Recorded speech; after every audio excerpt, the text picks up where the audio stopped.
Alam niyo po, medyo kinakabahan ako kasi um, hindi po kasi sanay sa ganitong ano eh, medyo sa city. Dok, pang ano lang ako eh, pang urban. Kumbaga, ano lang ako sa church and sa mga lansangan. Ayan, doon lang kasi kami nasanay. Pero in God's grace po, napakabuti ng Panginoon. Hindi ko akalain dadalhin niya ako sa puntong nandito ako sa inyong harapan. Ayun po, mga kapatid, ako po pala si Brother Joven de Ramos po, from Manila East. Actually, bago ko po present, ayan po pala yung aking working trabaho. Alam niyo po, dati kasi, nag-deliver po ako ng, alam niyo po yung delivery rider na lalamog ba yan? Nagaganon po ako, pero medyo, sabi ko sa Panginoon na medyo nakakapagod itong maghapon, Lord. Minsan kasi nakakatakot din, muntik din kasi ako mabangga. Kaya baka hanapan mo nga ako, Lord, ng ibang trabaho. Ayan. Binigyan niyo naman ako, ayan, nagpa-pattern. Actually, mga damit po yung mga kapatid. And salamat naman sa Panginoon na bilang may nag-chat po sa akin, mga kapatid. Baka gusto mong magtrabaho. Actually, kapitbahay lang po namin yun. Tabasan siya, ayan. Popular po yan sa Taytay dahil alam niyo naman po yung Taytay. Capital po kasi siya. Pero namove po yung yung tirahan ng boss ko. Bali sa Binangonan na po yan. Kaya medyo ilang buwan pa lang siya, may kotse na. Ganyan pala yung business nila, no? Medyo maganda ang kitaan. Pero ayun po, ayun po, bali salamat din sa Panginoon dahil nabigyan din po ako ng yung bagong knowledge sa trabaho niya. Kasi actually po, yung paglalatag po dyan, kailangan po dyan ng 2 tao lang talaga. Dalawang tapos po naglalatag lang po. Sabi nung may-ari po niya na gusto mo mag-aral mag-cut. Naman po ako nag-try. Kasi po, bawal po magkamali ng layout, mga kapatid. Pag nagkamali ka po ng layout dyan, ipasusuot po sa iyo yan lahat. Magiging crop top po siya. Ayun po, kaya natuto ako. Medyo nagkamali po ako, pero pinagbigyan naman ako. Siguro, mga kapatid, mga 3 beses siya tayo nagkamali. Hindi naman lumiit, pero yung sleeve niya kasi dapat tama yung drawing. Bawal lumiit, ayan. Ganun yung trabaho yan. Actually, ayun po yung totoong trabaho na napasukan ko kasi pag nagkamali po ako, habang buhay ko ako regular. Ayan. Kasi po mahal po yung tela. Ayun po, the make short story po. Pwede po next slide. Ayan. Mga kapatid, ito po yung church namin doon. Ito po yung dati. Siguro, ayun po, yung 2 kasama ko doon, mga bata-bata pa yan dati. Siguro narinig yung aking edad din. Ayun po sila. Tapos ito na po yung Salamat din po sa mga nag-sponsor dito. Doc, especially sa inyo po. Maraming salamat po dahil ginamit po kayo ng Panginoon. Actually, meron pa po dyan, Doc, hindi pa po tagaw ng bubong. Actually, barong-barong, Doc. Alam niyo po yung sa mga kubo-kubo, pag malakas ang ulan, ayan, doon talaga kami sa loob ng bahay. Actually, wala pa po yung mga bata dyan. Marami po yung mga bata dyan. Actually, puro po kami dyan, youth, nakakita niyo naman po. Kasi yung iba po dyan, bumibisita yung mga nandito sa harap. Pero yung karamihan po dyan, youth, tsaka yung, ito po, actually, nagpunta na po ito, yung elder po namin dito. Pero ako po yung associate niya, na elder. Doon, kayo ko rin po ng elder kasi no choice po, kukunti lang po kasi kami. No choice. Pero ko po, ginrab ko po yun as opportunity. Pero hindi rin po pala siya birong assignment. Kasi dumating sa puntong pinag-aralan ko pa yung church manual. Paano kung may nagkamali, kapatid? Paano kung kaibigan ko yung nagkamali? Paano ko siya hahatulan? Diyos ba ako? Para hatulan siya? Kasi yung pamantayan natin, but the Bible ang pamantayan talaga. Siya yung pinaka-authority. Pero, kaya sabi ko nga, next year, palitan niyo na ako. Ayoko dito. Kung baga, pwede naman po ako sa ibang parte, kahit speaker, pwede. Sabi ko, kasi po, parang ang bigat din sa ko na ayoko dumating sa puntong ganun. Pero pa po nga po kaming elders manual, di ba? Na ayoko talaga, kumbaga, gusto ko dumating sa puntong kaibigan ko lahat. Ayoko yung kung makapanghusta ka. Di ba? Parang ganun. Kasi ang hirap po nun yung pag yung mag-airing brothers natin, halimbawa, nagkamali. Talagang ayun yung pamantayan. Kasi na naman yun ng GC. Ayun lang po, to make sure, medyo mahaba po tayo. Pero meron tanong po ako dito, ayan. Next slide nga po, ayan. Salamat po. Ayan. Naranasan niyo po bang bumili? Alam niyo po, ako po, may pinuntahan kasi kung ano. Next slide pa nga. Ayan. Ayan. May kinasal kasi ang kaibigan. Ako po yung nakaging sa sulok. Ayan. Alam niyo po, mula doon sa polo hanggang sa sapatos, bagong bili. Bagong bili lahat. Kasi ayaw ko nang pumapaya sa akin kaibigan bagong kasal. Kasi actually, first time ko kasing naibitahan dyan, sabi ko, naku, nagastos na naman ako. Parang ganun, may regalo pa. Ayan. Tsaka ito, kailan lang yan eh. Tapos ito, yung sapatos sa panjaging. Medyo pricey din yung sapatos na yan. Dapat pala, yung ano lang, chinelas na lang. Kasi ano lang naman po, pwede naman po maglakad sa Taytay po yan, yung ano. Ayan. Medyo napabili po ako ng pabili. Pero okay lang naman siguro bumili, kasi pinagpaguran ko naman. Pinagpaguran ko naman eh. Pero dumating sa puntong teka, baka lang nalalagas yung aking tinatabing mga ipon eh. Kasi alam niyo naman, tayo tumatanda rin. Ayan. Pero sabi rin nga dito, meron din pala isang karanasan ng isang lalaki. Ang pangalan niya ay si Den Didero. Ayan. Pero next slide. Ayan, siya yan. Ayan. Meron sa kanyang ibinigay na isang robe, na isang mamahaling robe. Ayan. Sabi ka doon sa regrets on parting my old dressing gown. Siguro nabasa niyo na to. Ito kasi, parang nagka-interest din ako sa kanya. May ganun palang tao, kala ko, ako lang yung mahilig bumili. Siya rin pala. May tao pa pala nung unang kasaysayan, hindi pa ako pinapanganak. Meron pala siya. Siya pala yung nauna. Yung kanyang kwento, yung Didero effect pala, ayun pala yun. Hindi dahil sa ipinangalan sa kanya to. Ito yung, kahit nga, dahil meron sa kanya nagregalo na isang bagay. Alam nyo ba, nung dinagaluhan siya, edi may robe siya napakaganda at mamahalin. Ayun nasa paligid niya eh, hindi pa bagay yung upuan, ako luma, hindi pa bagay ito, dapat nakaakma doon sa aking susuot ko, kanyari, para luma ko at palitan mo to. Hanggang sa nagpalit na siya, ayan, nawala na yung totoong kasimplihan sa kanya. Ayan, ano ba yung Didero effect? Okay, next slide po. Ay, salamat po. Ayan, ayan po, in-explain po dyan. Purchase ka, bibili ka. Ayan, ayun yung harmony, yung possession, ayun yung nahanap mo, ayan. Ikot-ikot, ayan. Next slide po, ayan. Ayan, pero wala pa akong pamili laptop, tsaka iPhone po. Tsaka yan lahat mo nandiyan. Ito po pala yung effect nun, yung Didero effect. Ayan, pagkapos mong bili ng bagong isang charger, laptop, ayan. Umiikot siya. Next slide po.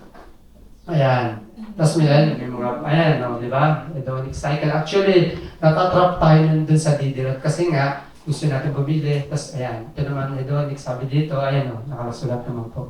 May mga bagay o karanasan na nagpapasaya sa'yo, ayan. Hanggang sa yung excitement, dumating na yung resultant, paulit-ulit mo na siya hinahabol. Ayan. Next slide po. Ayan. Ayan po yun. Next slide po yun. Ayan.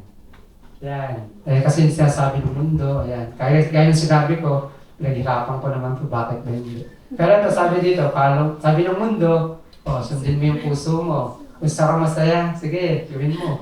Ayan, deserve mo yan. Ayan talaga yung pinaka-common na naririnig natin. Deserve mo yan, bakit ba? Naghihirapan mo yan. Naghihirapan mo yan eh. Bakit bakit may isipin yung sinasabi nila? Huwag mo isipin sasabihin nila, isipin mo yung sarili mo. Hindi. Ano ba? Pero, ayun sinasabi kasi yung mundo, mga kapatid. Di ba? Kasi yung yan yung gusto nila. Yan, kasi naman, ano ba nga naman? Di ba? Dahil ikaw naman yung talaga yung nagpapakahirap sa araw-araw. Talaga, deserve mo yan. Pero next slide po. Thank you. Ano ba yung sabi ng Biblia rito, mga kapatid? Samahan niyo ako sa paksang ito. Next slide. Ayan. The pattern of this world. The pattern of pleasure. Tayo po sandali lang manalangin. Tayo po manalangin. Panginoon, maraming salamat po sa sa umagang ito na kami po pinagtipon-tipon ninyo. Naway pag-aaralan po namin ng mga salita about dito sa pattern ng sanlibutan, kung ano po yung mga pleasure na nandito. Nakitulungan po kami kung ano po yung nais nang iparating sa bawat isa. At ito yung aming maisipos na sa buhay, kung paano ito mapapalagumpayan sa tulong po ng mga salita. Patawarin po kami sa aming pagkukulang at pagkakasala sa pangalan namin po ng Panginoong Jesus. Amen. Ayun, the pattern of the pleasure. Siguro, alam naman po natin ito ang lahat. And then, next slide po, ayan. Ayan, ano naman po yan, ayan. Napaka-common po yung anong yan, talatang yan. Blessed are the pure heart, for they will see God. Diba? Sabi din. Pero, yung ating title ay The Pattern of the Pleasure. Tapos, ayan yung ating key text. Next slide po. Ayan, ayan yung mga ibig sabihin ng ating Matthew 5:8. Ayan, in Greek and ayan, Makaroy. Ang hirap niya basahin. Ano ba yan? May mga ganyan pala. Kasi nung ano ko ito mga kapatid, nung binabasa ko nga ito, yung talagang pag nagkakaano ka, dagdag ko lang. Pag nagkakaedad pala tayo, ako, especially, nasa ano na kayo 30 plus. Mas ano po pala, pag yung yung edad natin yung nadadagdagan, parang mas, yung kaalaman natin, parang mas gusto pa natin ng kaalaman pa, madagdagan. Kaya ano na ganyan, may ganito pala. So, actually, first time ko pong magganyan, yung mag-slide ng ganyan. Manual po kasi ako sa manual. Kumbaga, doon ako sa note, pag po ako, dagdag ko lang. Pag ako po yung ako po yung speaker sa Divine. Notebook lang, tapos sinusulat ko lang po. Kung ano po yung mga nandun, ayan. Tapos na-highlight ko po kung ano po yung totoong pinakanaunawaan ko, paano kita sa kabuhay, gano'n. Ayun po, first time ko lang to, medyo makaluma. Ayan. Kaya first time ko, sinasanay ko na rin po. Ayan po yung mga ayan. Sabi dun sa Greek, dun sa English, blessed, plus dun sa baba. Yan, the pure heart, clean, and sustained. Yan, ayun po yung pagkakasunod-sunod niya. Next slide po. Yan. Yan. Sabi nga dyan, mga kapatid, dyan, sa akin, yung blessed and once enjoy God's favor, approval, and covenant blessing, regardless of circumstances. Hindi dahil sa tayo nakakaangat sa buhay, dahil pinapaboran agad tayo ni Jesus. Hindi, kasi dahil pabor siya sa atin, kahit anong katayuan mo sa buhay. Tayo blessed means hindi dahil sa makabundong dahilan, kundi may pabor ka mula sa Diyos. Hindi dahil sa makamundong bagay. Sabi din dito, hindi ka blessed dahil mayaman ka, kundi blessed ka dahil kinikilala ka ng Diyos bilang nasa tamang relasyon sa Kanya. Yan. Kumbaga kahit anong katayuan mo, yan.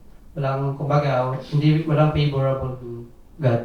Yan. Kahit sino. Yan. Next slide po. Ayan, thank you po. Ayan. Pure in heart. Ayan. Sa Old Testament nga, di ba nabasa? Kung nabasa niyo po ito, sabi dito, sinong aahon sa bundok ng Panginoon at sinong tatayo sa kanyang dakong banal? Siyang may malinis na mga kamay at may dalisay na puso. Yun pala yung dapat na mayroon doon. Di ba? Sino nagtanong eh? Sino ba yung aahon doon? Ako ba? Teka, sino ba sa atin dito? Magturuan pa tayo.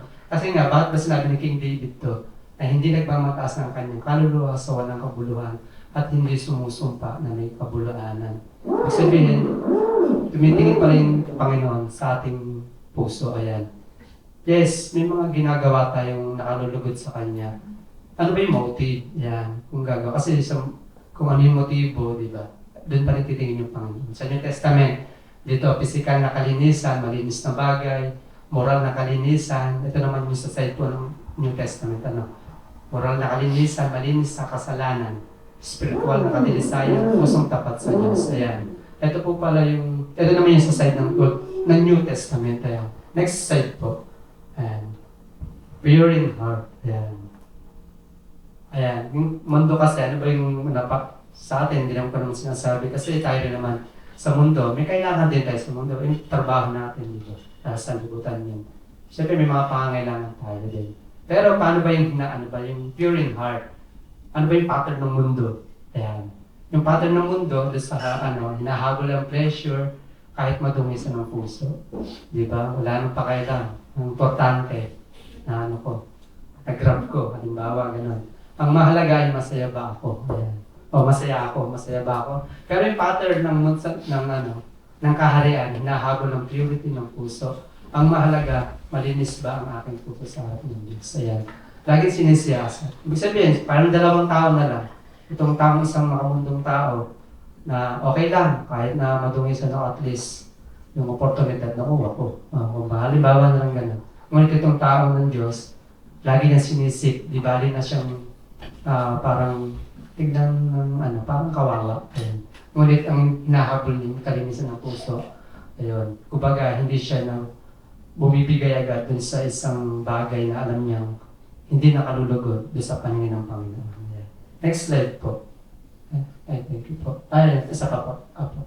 Ayan. Why pure heart? Bakit ba? Bakit ba kailangan? Bakit ba? Sa Old Testament kasi, yung heart, yung lev. Ayan, lev. Yung Bible Project, napapanood niyo yun. Kasi may mga konting yun. Bali, tinignan ko yung konting reels niya. Yung lev, yung heart, marami dyan napakapaloob. Pwedeng yung heart, di ba sabi nga sa Jeremiah 17:5 ba yan? Pwede yung maging tuso yung puso, pwede rin siya maging totoo. Ayan. Pero, ang sinisiyasat talaga ng puso ay yung Panginoon. Bakit ba siya lagi tumitingin sa puso? Ba't ayaw niya ng physical or person, harap yung ginagawa mo? Bakit ba ayaw ng Panginoon? Kasi kung babatay yung Panginoon doon sa yung nakikita ng mata, yung paggawa, pwedeng pakita ang tao. Kung doon na lang bumasa yung Panginoon, ay wala siguro tayong privilege na na makikibagay. Paano tayo makikibagay doon sa inihanda niyang kingdom? Di ba yung kingdom binanggit? Paano ka mag-feel doon sa kingdom? Di ba kung hindi nasiyasat yung heart? Di ba? Kaya pala hindi siya tumitingin sa katangian ng tao, ng tao, looks. Ayan. Saan ba tumitingin ng Diyos? Pwede mo, next slide po. Ayan. Ay, isa pa po. Ayan. Ay, yung led pala kanina. Ayan. Desire of heart, heart of joy, thought. Ayan. Ayan pala. Ayan. Ayun po yun. Next slide po. Ayan.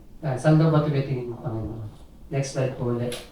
Alam niyo po yung 1 Samuel 16:7. Ayun po yung pagpili ng hari na sa kay King Saul. Si Saul.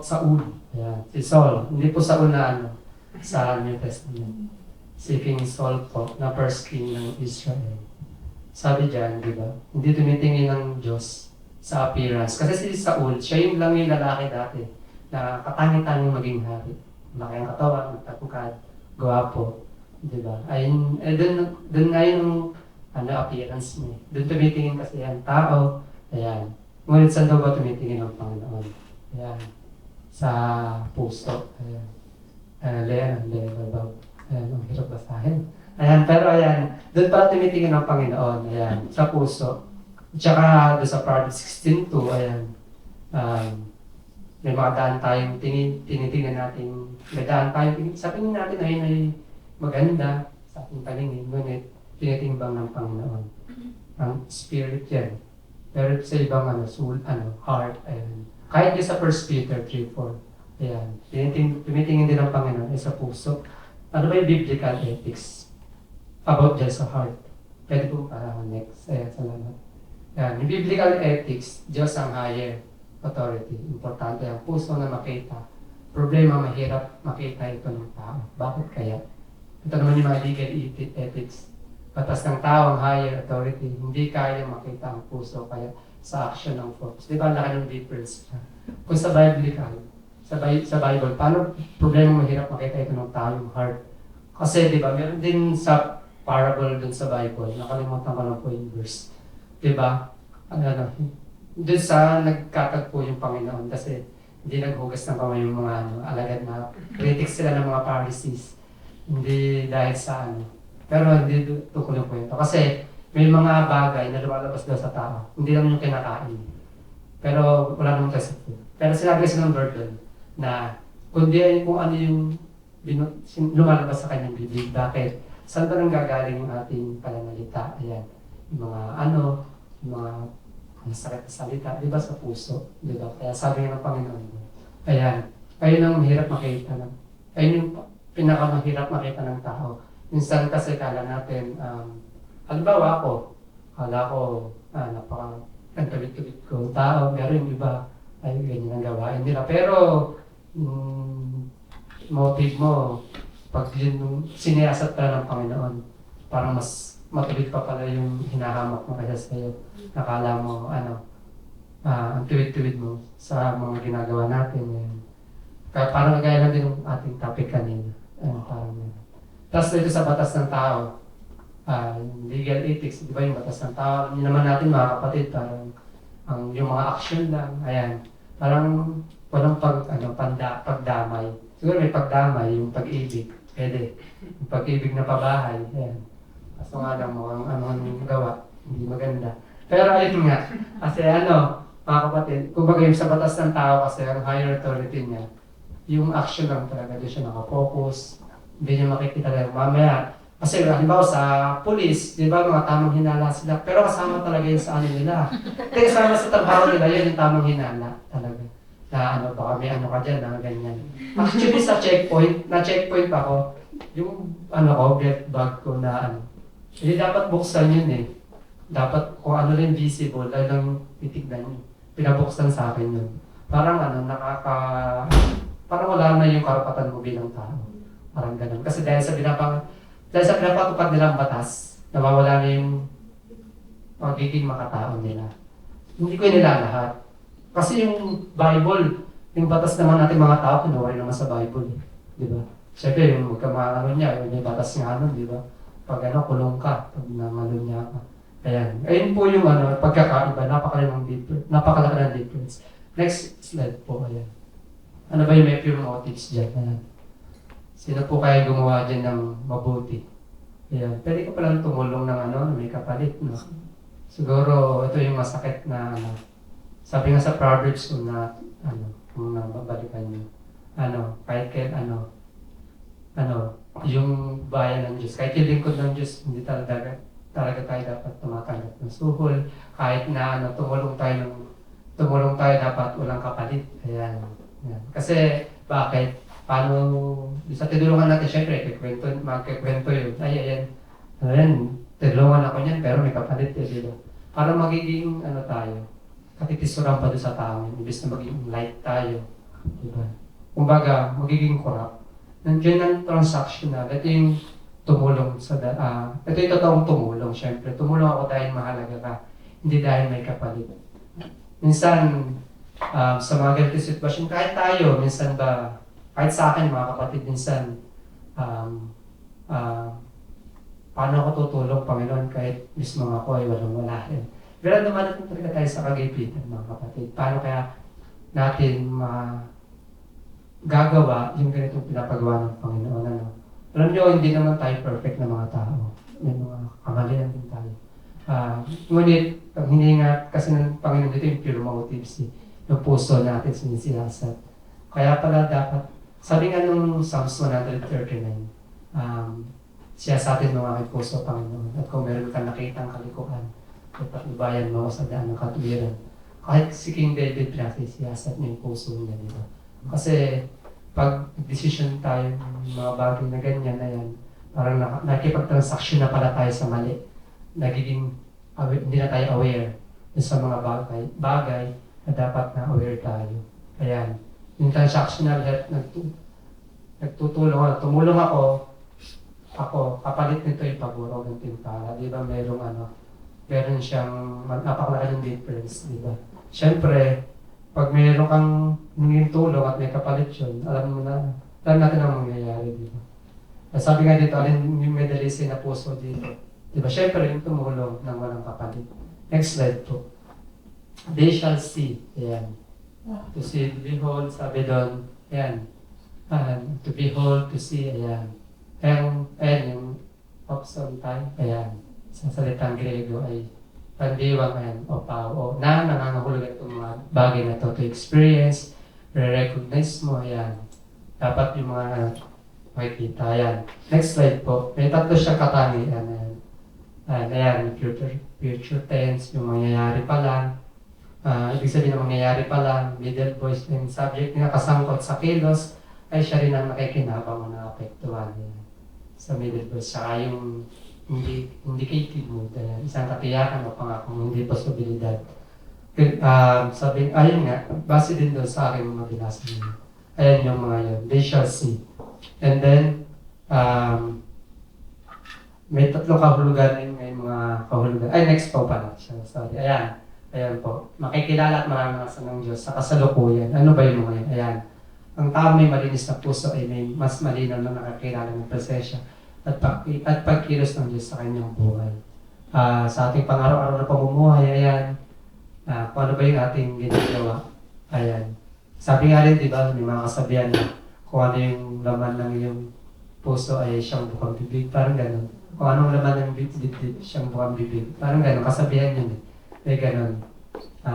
Sabi nga dito, mas malalim na pakikipag-ugnayan sa Diyos.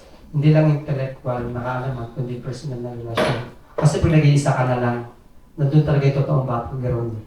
Nandun talaga yung totoong labanan na kahit wala nakakakita sa'yo, ginagawa mo po ba yung na kalooban ng Panginoon? Ayan.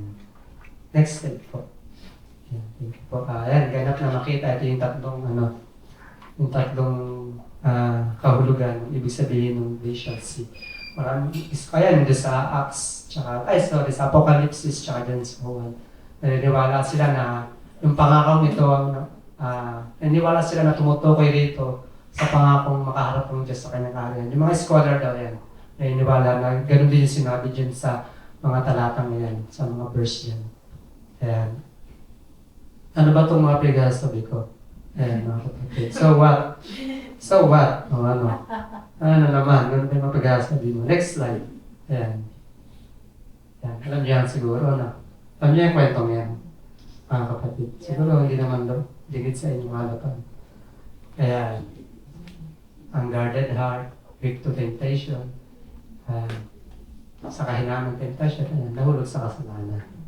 Alam niyo ba si Haring David? Kaya siyang hari. Siyempre, hari siya. Di ba dapat, dapat ang hari, di ba nasa labanan? Kaya pinagawa kasi sa Panginoon, ang Panginoon sa kanya. Pero pinili niyang manatili sa Jerusalem. Ayan. Bakit ka mananatili? Dapat di ba ang hari kasama sa digmaan? Kasi paano magkaroon ng encourage ang iyong mga sundalo? Dapat sumama ka. Ngunit nagpaiwan itong haring ito. At sa kanyang pagpapaiwan ay nakita niya ang dapat hindi makita. Alam niyo ba yung babaeng to ay may asawa? Si Urias. Alam niyo, anong ginawa ni Haring David sa lalaking asawa nitong babaeng ito? Di ba? Nilagay sa mainit na labanan at namatay doon itong hari. Dahil si Haring David ay sumulat sa isang general na ilagay si Urias sa pinakamainit na labanan hanggang sa mamatay. Di ba? Kaya nag-prophesy si Prophet Nathan, di ba? Na may isang, ito pa yung isang tao, tapos kinuha ng haring ito.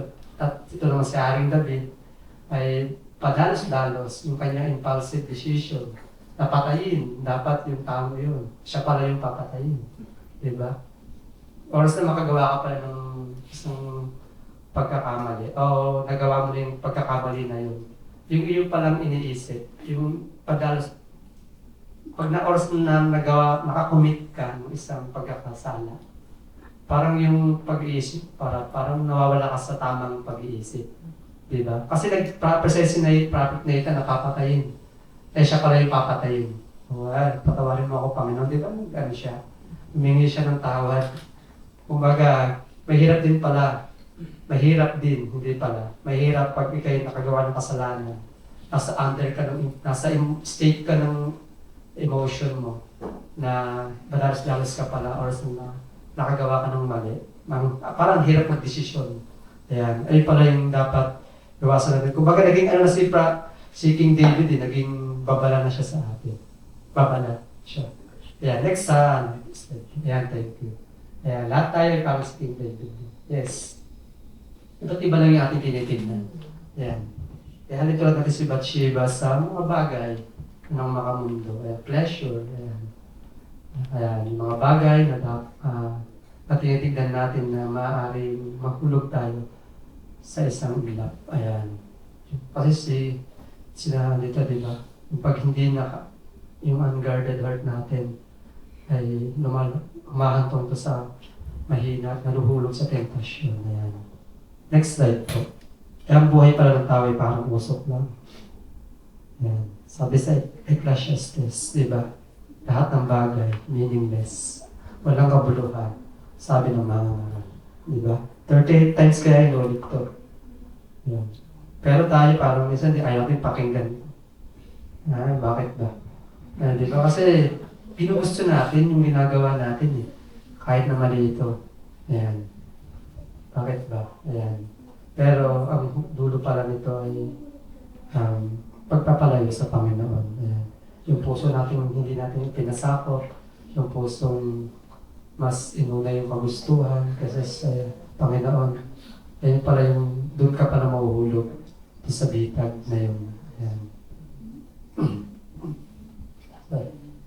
Next slide po. Now what? Ayan. Now what? Ayan.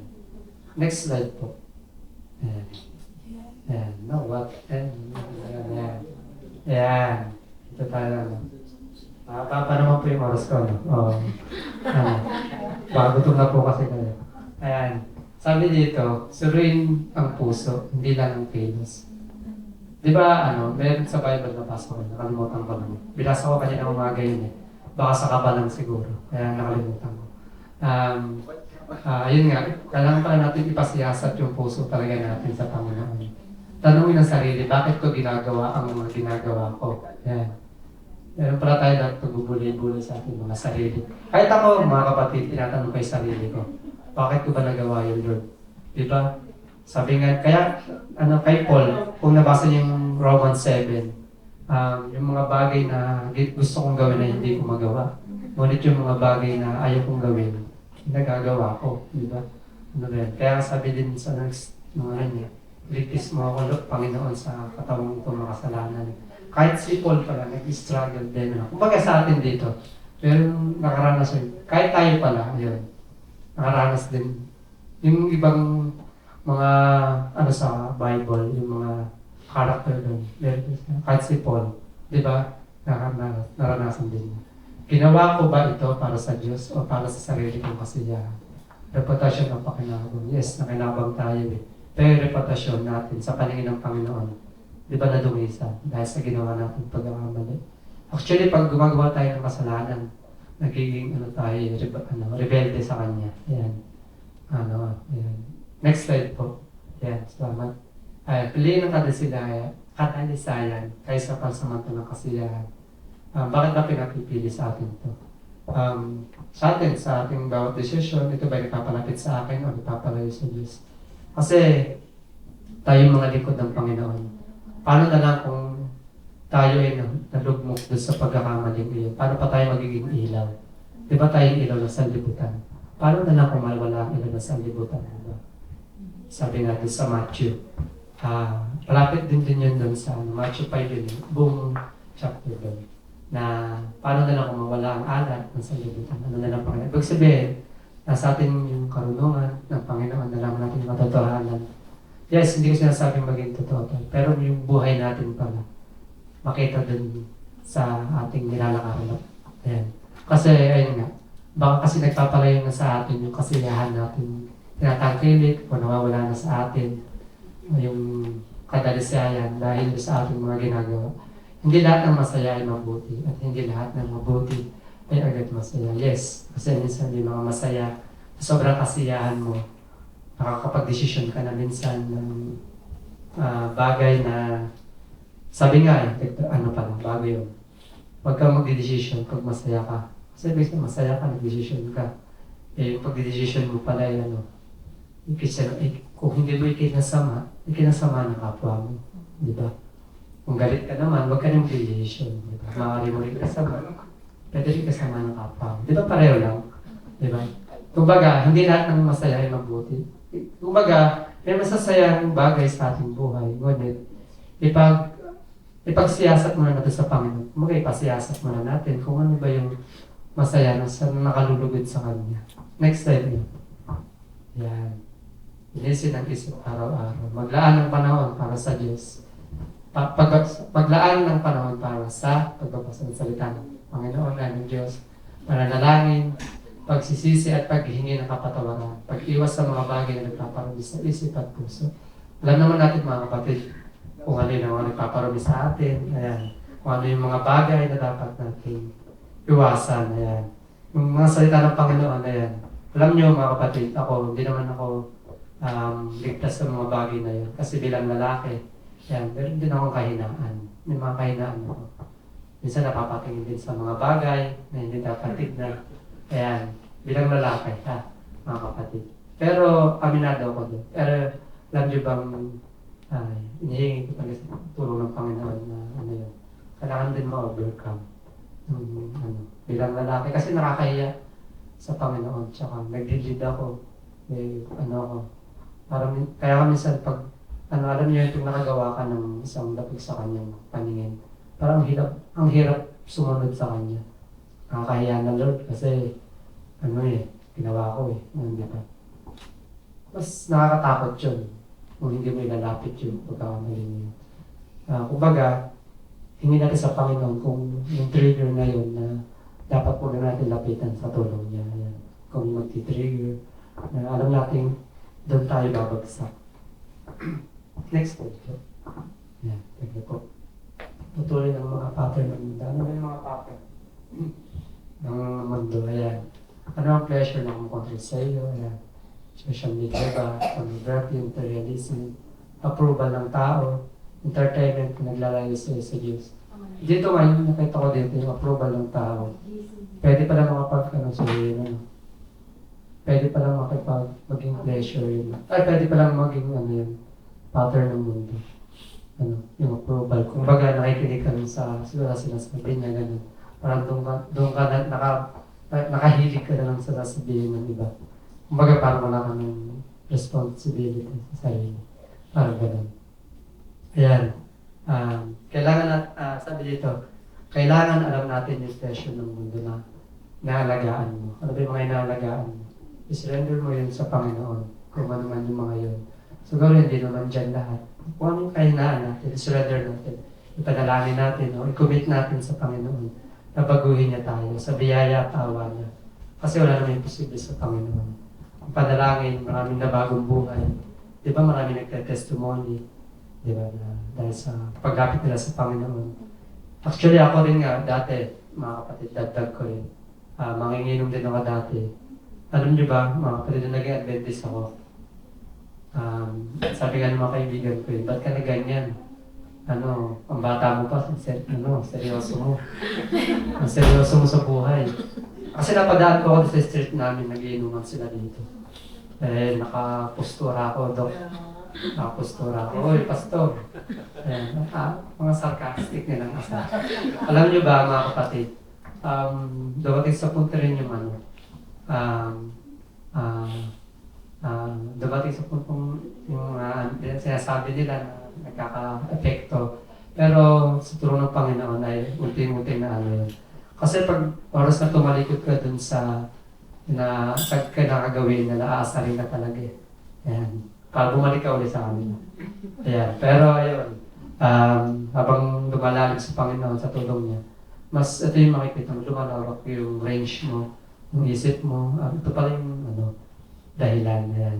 Sabi din dito, ang tunay na pagbabago ay hindi lamang pagdaragdag ng mabubuti nating gawain, kundi yung yung pagtalikod sa mga bagay na ito na nagpaparumi sa puso natin. Ayan.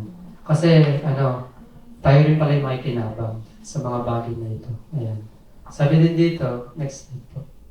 Ayan, thank you. Ang pangako ng Mateo ay hindi lamang. Mateo 5, ay hindi lamang maging mabuting tao. Ayan. Ayan. Ano ba yung mga gandang pala? Ayan. Sabi dito,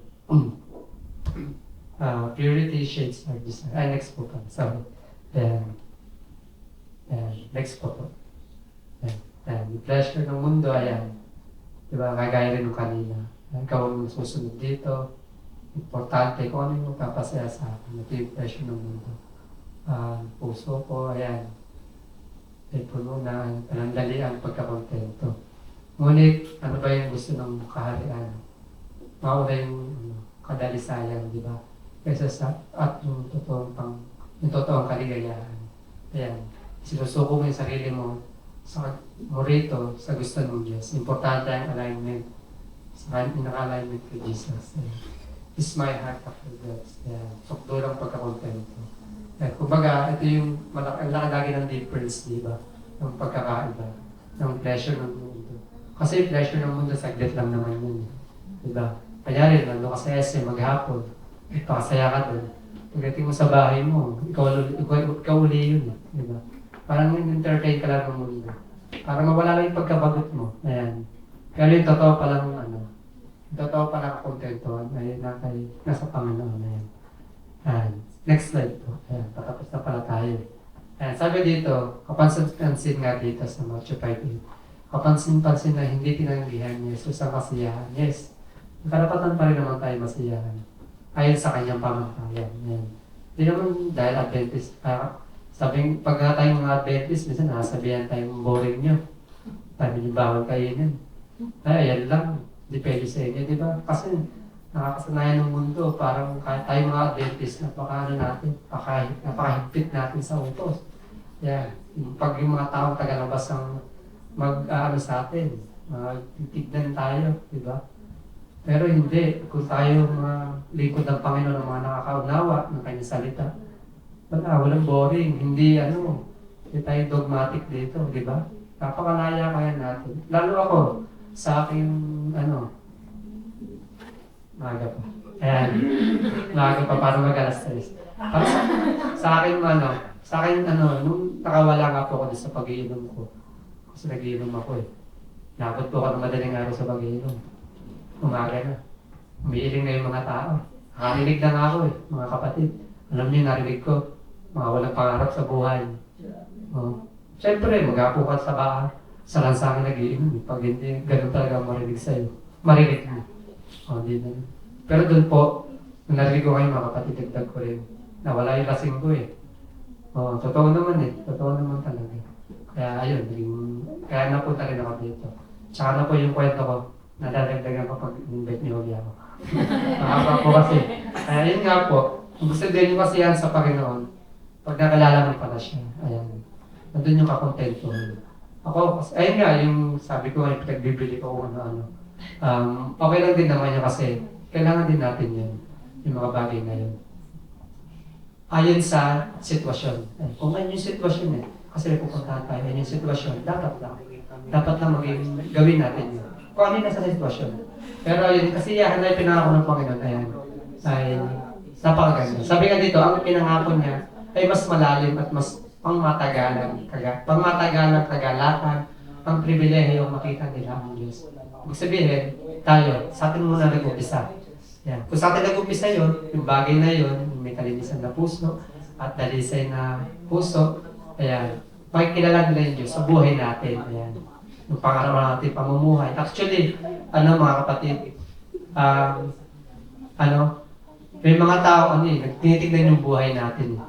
Tapos, pag nakita nila yung pamumuhay natin, sila na yung magsisiyasat ng kasulatan. Kasi pag mag-invite ka ng church, parang ang dating kasi, parang kailangan mong mag-invite.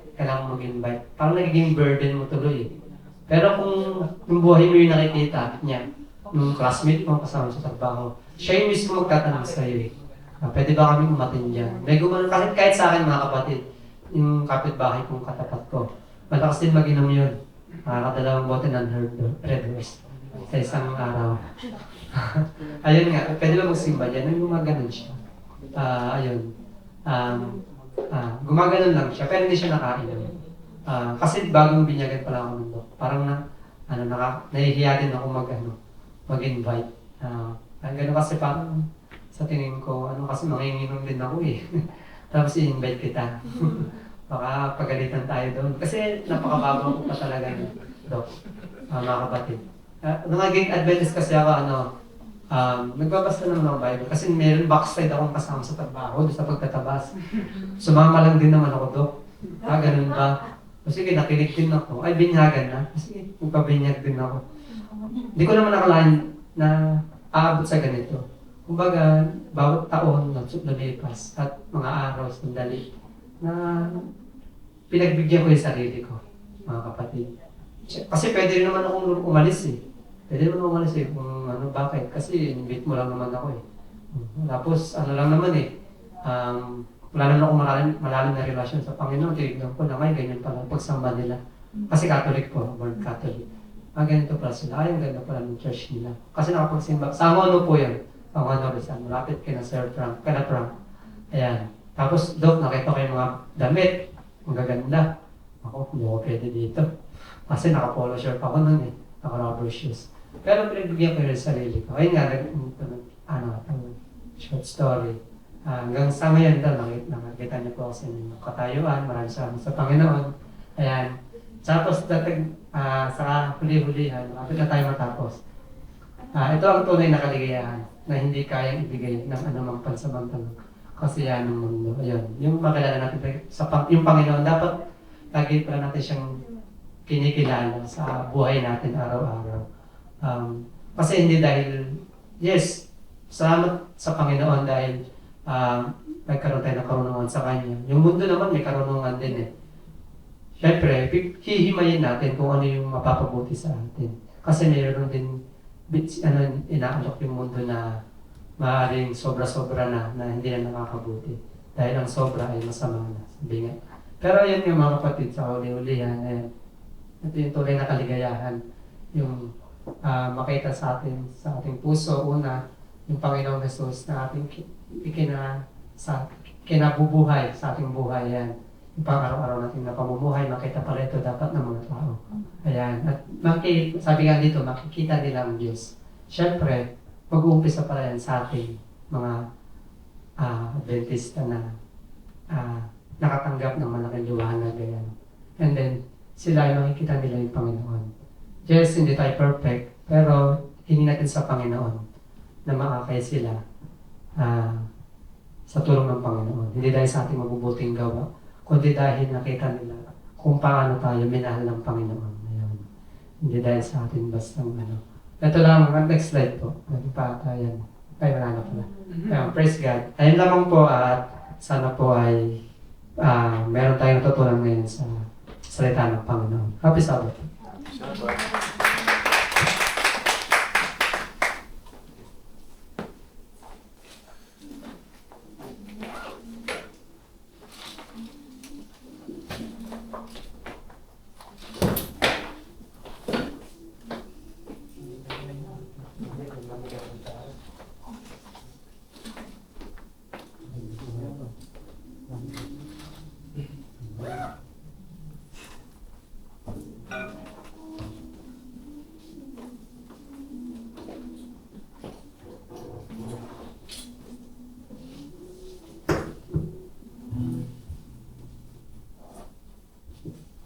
Maraming salamat, Brother Joven, sa napakagandang paalala na kahit daming bago lagi sa mundo, bumili ka ng cellphone, next year may bago na naman. Bili ka ng diet, may bago na naman. Laging andyan talaga, hindi nawawala yung progress. Hindi rin naman masamang may progress, pero kung puro yun na lang yung hinahabol natin at nalimutan natin si Jesus Christ, hindi, walang saysay lahat. So, to close our worship, let's all stand and sing together, Christ is enough.